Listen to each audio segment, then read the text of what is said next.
నెల్లూరు జిల్లా కావలి జనసేన పార్టీ కార్యాలయంలో వినాయక చవితి సందర్భంగా జనసేన పార్టీ అధినేత ఉప ముఖ్యమంత్రి పవన్ కళ్యాణ్ ఆశయాలకు అనుగుణంగా పర్యావరణ పరిరక్షణకు అనుగుణంగా 1000కి పైగా బంకమట్టితో తయారు చేసిన వినాయక విగ్రహాలను కావలి జనసేన పార్టీ ఇన్ఛార్జ్ ఆహళకసరి సుధాకర్ ఏర్పాటు చేశారు. వినాయక చవితి సందర్భంగా వాతావరణాన్ని కాలుష్యం చేయకుండా ఉండాలని ఉద్దేశంతో బంకమట్టి వినాయక ప్రతిమలను నియోజకవర్గ ప్రజలకు అందించడం జరుగుతుందని సుధాకర్ అన్నారు.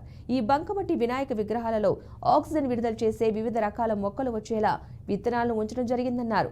విగ్రహాలను నీటిలో కాకుండా భూమిలో నిమజ్జనం చేస్తే అక్కడ చెట్టు వస్తుందని అన్నారు. ఈ అవకాశాన్ని కావలి ప్రజలు, జనసేన నాయకులు, జన సైనికులు, వీర మహిళలు సద్వినియోగం చేసుకోవాలని ఆయన పిలుపునిచ్చారు. కావలి నియోజకవర్గ ప్రజలకి, జనసేన నాయకులకి, జన సైనికులు, వీర మహిళలు కోరుకునేది వీరు వచ్చి ఈ వినాయకుడి విగ్రహాన్ని తీసుకెళ్లి మీరు పూజించుకోవాల్సిందిగా కోరుతున్నాం. ఈ వినాయక విగ్రహంలో ఒక ప్రత్యేకత ఉంది. ఇందులో మీరు వినాయక విగ్రహాన్ని నీళ్లతో నిమజ్జనం చేసి అందులో వచ్చిన మట్టిని కానీ పూర్తి కడిగితే అందులో నుంచి నిమజ్జనం చేసిన అందులో నుంచి మొక్క వచ్చే విధంగా పర్యావరణ పరిరక్షించే పవన్ కళ్యాణ్ గారి ఆశయాలను ముందుకు తీసుకెళ్లే విధంగా మొక్క వచ్చే విధంగా ఈ వినాయకులను తయారు చేయడం జరిగింది.